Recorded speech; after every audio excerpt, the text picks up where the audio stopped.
Howdy, y'all. So Beyonce has officially kicked off her Cowboy Carter Chitlin Circuit Tour. And, of course, there is conversations coming from this, because, of course, there always is when it comes to her. From the alleged low ticket sales to, the blooper rolls.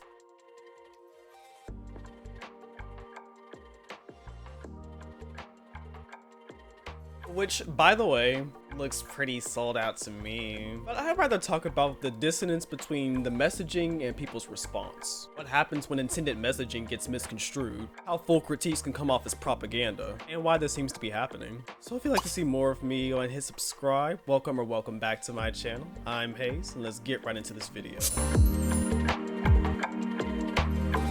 Beyonce's Cowboy Carter, released March 29, 2024, is an album that has gone through a whirlwind of public opinion since its announcement. One being a full country album, which doesn't really gravitate to a lot of people. The first real rounds of, let's call it criticism, came when the album's cover was first announced. Now, from this, it's pretty obvious what the intended messaging of this is, with the way that the American flag is shrouded in darkness, the reference to the black rodeo girls with the clothing and the flag riding, the imagery reminiscent of the Statue of Liberty with her mother's maiden name on there, a name that was miswritten as Beyonce on her birth certificate, and through fears of mistreatment within the medical field, especially at that time, left her mother to just take the naming error, and the very name of Cowboy Carter referencing the Carter family, and how all the black and brown communities that they've stolen from and capitalized off of were left behind while they were considered the first family of country. However, through all the misconstruing of the messaging, along with people just talking bare shit because they don't like Beyonce, there were seeds of honest critique of someone who hadn't came out and used their platform in donning American apparel. Now,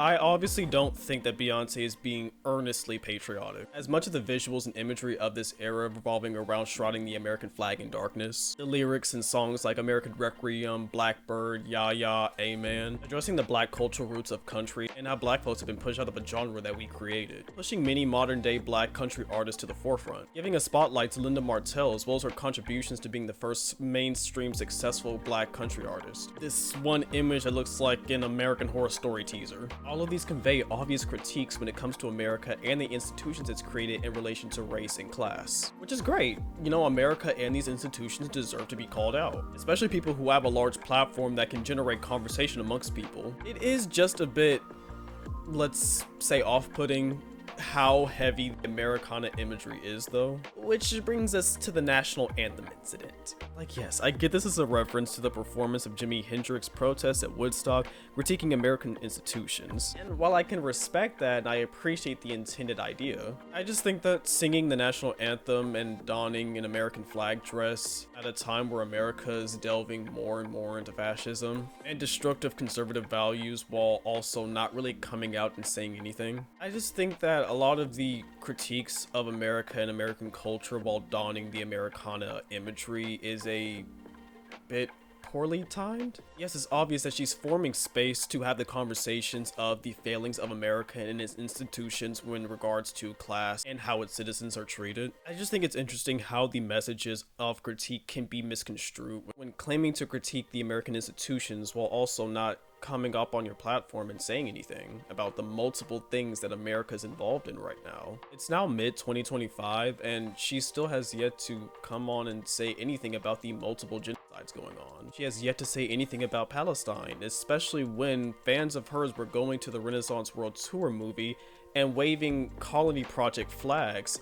while singing Break My Soul. Or if you even want to bring it back to pro-blackness, saying anything about Sudan or Congo, which are currently having their own issues going on that really deserve to be talked about. Which, I mean, she's not obligated to talk about anything, but you can kind of see how people can come to the conclusion of your intended messaging being a little bit more hollow than you intended it to be. From what the public can see, if you're remaining quiet about issues that deserve to be talked about while also covering yourself in Americana imagery, like, oh, this would have hit like crack in the early 2000s, but we're just not in that time period anymore. Especially with the sludge that is currently infecting the White House right now. Like every other day is the general public finding out about a human right, regulation, or safety standard being thrown in the trash. Girl, the tariffs! Shipping yards are empty and so will American grocery store shelves. Safety regulations like OSHA and the FDA are being stripped back and attacked right now. Class consciousness is growing because of the awful culture and structure of American workforce, and the moral failings of institutions like housing in the medical field. Once again, I don't believe that she's being genuinely patriotic for any anything except Black American history. I mean, also trying to reclaim America is a bit of an interesting idea, because why would Black folks do that?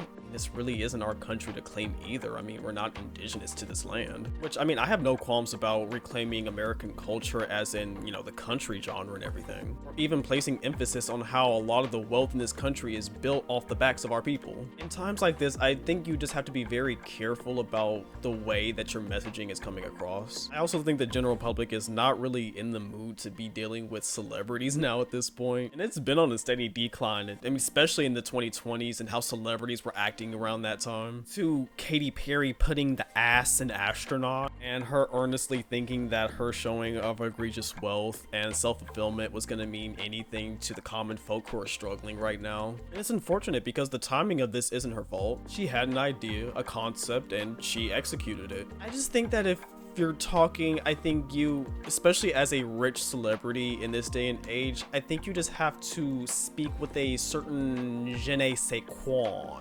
And I'm not sure that she's fully reading the room when it comes to how heavy the Americana imagery is.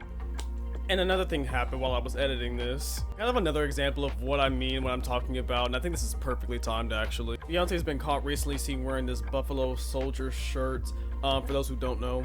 And long story short, Buffalo Soldiers are Black Americans who, after the Civil War, want to continue to be a part of the US military that went on to attack, brutalize, and demonize indigenous Americans. And she has on this shirt that essentially tells the history of the Buffalo Soldiers, which already be interesting enough in and of itself. But the fifth paragraph is where specifically a lot of people have issues with this. Calling indigenous folks who are defending themselves and their lands enemies of peace, order, and settlement, which, yeah, ain't a good look. I'm not gonna lie. The way in which this is written demonizing indigenous groups of people and utilizing settler language, which I'm confused because what was the thought process behind this? Because Beyonce is too meticulous and intentional for letting something like this slide without a particular reason. She's not talking about and dissecting the fact that America pits groups like these against each other. And let's just say that that's what she means by wearing this. Do you see how this can ring hollow and feel like propaganda when you're not using your voice? Cladding yourself in American flags, stars and stripes, and singing the national anthem regardless of that context, in and of itself does not justify doing all of this. Especially not at a time like this. It's just not enough. It's just not. Silent iconography of a vague point does not a full dissection or critique make. This is such a weird era, like reclaiming Americana at a point of right-wing conservatism and Americana at this point in society. So many terrible things happening in general American society that working class people have to deal with and worry about. And you're thinking that these symbols mean as much as direct action. Like if you consider yourself a revolutionary, it's gonna take a lot more than just memorabilia. Taking an actual public stance and helping either with your platform or financially works better. I'm sorry, it just does. This might be a hot take. Not everything that Black Americans have done in the history of this country is worth celebrating or reclaiming. If you're wanting to bring all of this up as a way of like critique and like starting discussion, then you're gonna need to lead the way in some shape, form, or fashion. But of course, I believe that she's going to remain silent as she has been this whole entire time, through flags of colonization screaming "break my soul" to critiques of her heavy use of the American flag imagery. And again, I say cowboy and western aesthetic and just that genre in general, the history of it,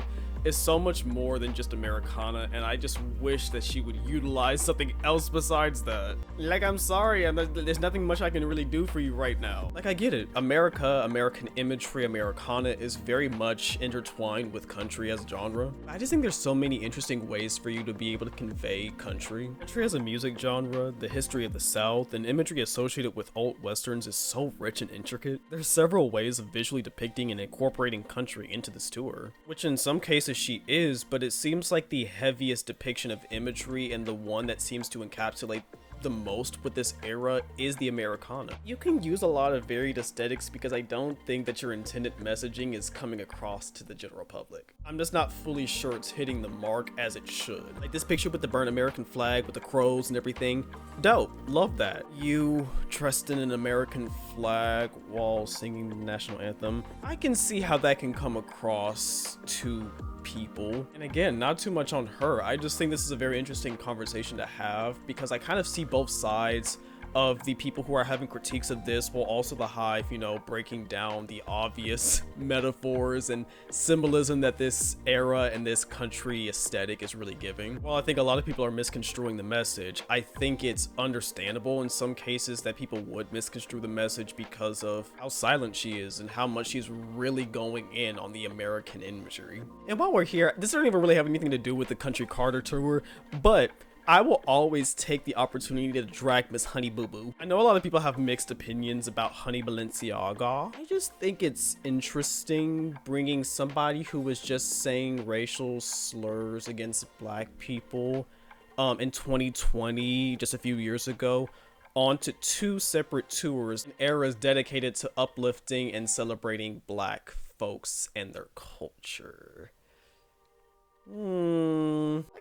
Let's get somebody else, mother. Like, maybe. Anyways, that's pretty much what I have to say. If you'd like to follow me on social media, I'll have it linked up above. Let me know how you guys feel about it. Do you kind of understand both sides like me, or are you kind of more so leaning to one side or the other? Let me know in the comment section down below. Thank you so much for watching, if you indeed still are, and I'll see you guys in the next one.